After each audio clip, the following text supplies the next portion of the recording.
ನಾಯಕತ್ವ ಬದಲಾವಣೆಯ ಪ್ರಕ್ರಿಯೆ ಅಂತಿಮ ಹಂತಕ್ಕೆ ತಲುಪಿದ್ದು ಈಗ ಮುಖ್ಯಮಂತ್ರಿ ಸಿದ್ದರಾಮಯ್ಯ ಅವರು ನಾಳೆ ಅಂದ್ರೆ ಗುರುವಾರ ತಮ್ಮ ಸ್ಥಾನಕ್ಕೆ ಅಧಿಕೃತವಾಗಿ ರಾಜೀನಾಮೆಯನ್ನ ಸಲ್ಲಿಸುವಂತಹ ಸಾಧ್ಯತೆ ಇದೆ ಅಂತ ರಾಜಕೀಯ ವಲಯದಲ್ಲಿ ಚರ್ಚೆ ನಡೀತಾ ಇದೆ.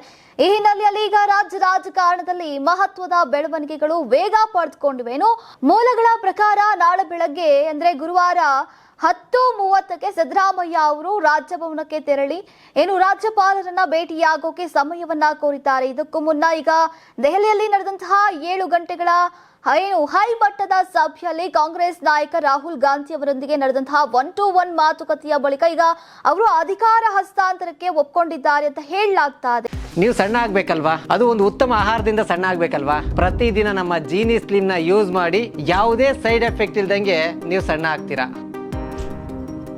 ದೆಹಲಿಯಿಂದ ವಾಪಸ್ ಬಂದ ನಂತರ ಬೆಂಗಳೂರಿನಲ್ಲಿ ರಾಜಕೀಯ ಚಟುವಟಿಕೆಗಳು ಗರಿಗೆದರಿದ್ದು ನಾಳೆ ಬೆಳಗ್ಗೆ ಸಿದ್ದರಾಮಯ್ಯ ಅವರು ತಮ್ಮ ನಿವಾಸದಲ್ಲಿ ಎಲ್ಲಾ ಸಚಿವರಿಗೆ ಬ್ರೇಕ್ಫಾಸ್ಟ್ ಅಂದ್ರೆ ಉಪಾಹಾರ ಕೂಟವನ್ನ ಆಯೋಜಿಸಿದ್ದಾರೆ. ಈ ಸಭೆಗೆ ಡಿಸಿಎಂ ಡಿಕೆ ಶಿವಕುಮಾರ್ ಸೇರಿದಂತೆ ಪ್ರಮುಖ ನಾಯಕರು ಕೂಡ ಭಾಗಿಯಾಗಲಿದ್ದಾರೆ ಅಂತ ತಿಳಿದು ಬಂದಿದೆ. ಇದೇ ವೇಳೆ ಸಿದ್ದರಾಮಯ್ಯ ಅವರ ಸರ್ಕಾರಿ ನಿವಾಸಕ್ಕೆ ಆಪ್ತ ಸಚಿವರು ಹಾಗೂ ಶಾಸಕರು ದೌಡಾಯಿಸಿದ್ದು ಈಗ ಮುಂದಿನ ರಾಜಕೀಯ ನಡೆ ಕುರಿತು ಈಗ ಸಮಾಲೋಚನೆ ನಡೆಸ್ತಾ ಇದ್ದಾರೆ.